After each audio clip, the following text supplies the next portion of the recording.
Yeah, Money Buddha. This Money Buddha had to clean up right quick. Had to clean up, put my trucker hat on, nigga. Put my trucker hat on. I don't like my hat too fucking low. There we go. I like my shit up top.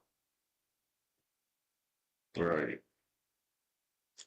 I might have to bring it back one last time. No, I'm feeling the Cuba. You Cuba move me. I want to see it one more Bunny Buddha on this. Hardest to ever do this shit. I feel like I want to see it one more time. I feel like I want to see this shit one more time. Weekly AI News Recap. My name is Paul J. Lipsky, and every week I make a video just like this one where I talk about the AI news that regular people actually care about. So if that interests you, make sure to subscribe, and now let's get to the news. We'll start with some really good news from Gemini. Up until now, if you generated any images or videos with Gemini, they probably had this watermark on the bottom right-hand corner.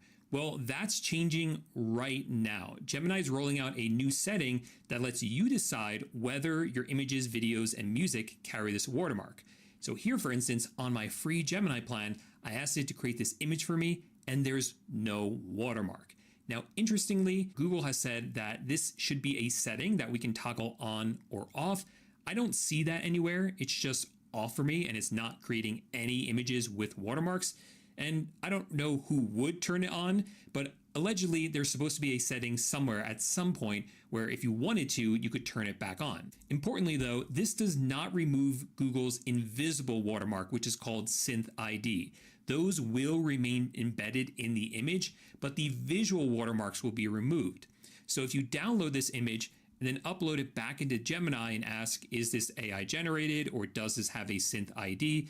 It will be able to detect that, and that will let you know that it was generated or at least edited with AI. So that's not changing, but those visual watermarks on the bottom right-hand corner, those are what's going away. And this is a good thing. No one else does this, and it's about time that Gemini finally caught up. Now, if you're a student, I also have some more good news from Gemini. Starting this week, students in the United States can claim 1 year of Google AI Pro at no cost. That's normally $20 a month.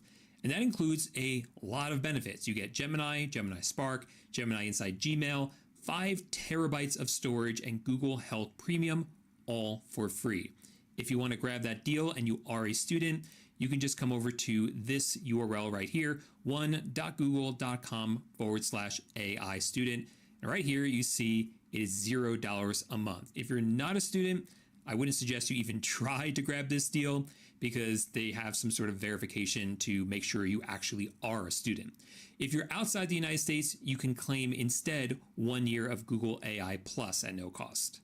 Google is also rolling out a new feature called Student Hub, where Gemini will collect all of its different learning tools in one place to make it easier to study for your classes. I don't know exactly what this will include or how to access this because I don't have it yet. But what we do already have access to are study notebooks. And most people don't know about these, even if they are familiar with notebooks and Notebook LM or Gemini Notebook as it's now called. But here inside of Gemini, over here on the left under notebooks, these show you all of your Gemini notebooks here inside of Gemini.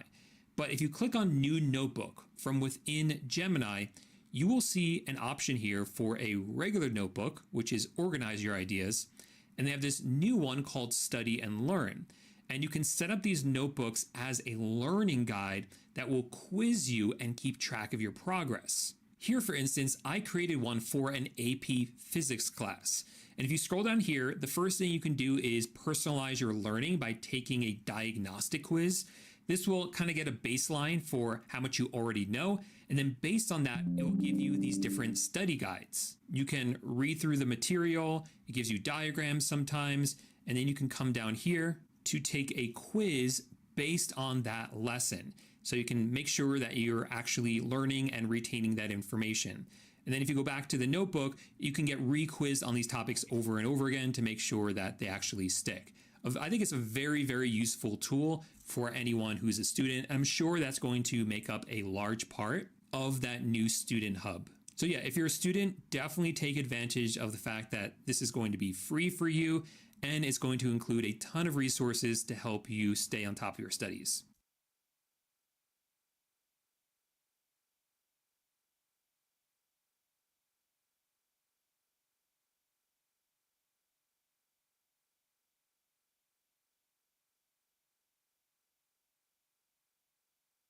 Before we get to the rest of the AI news, let's take a quick break to hear from today's sponsor, CodeRabbit. These days, anyone can vibe code an app using AI, but how do you actually know if there are problems with it? As someone who has never written a single line of code manually in my life, I need a tool that explains the code to me and looks for any issues with it. That's where CodeRabbit comes in. It's an AI code review agent that looks at all of the changes that were made to the code, summarizes them, and then suggests how I can improve my app. CodeRabbit's new change stack makes those changes easier to follow. It groups files into logical cohorts and dependency-aware layers instead of listing them alphabetically, so I can understand what changed, why, and how the pieces fit together. The overview puts the summary, blockers with one-click fixes, reviews,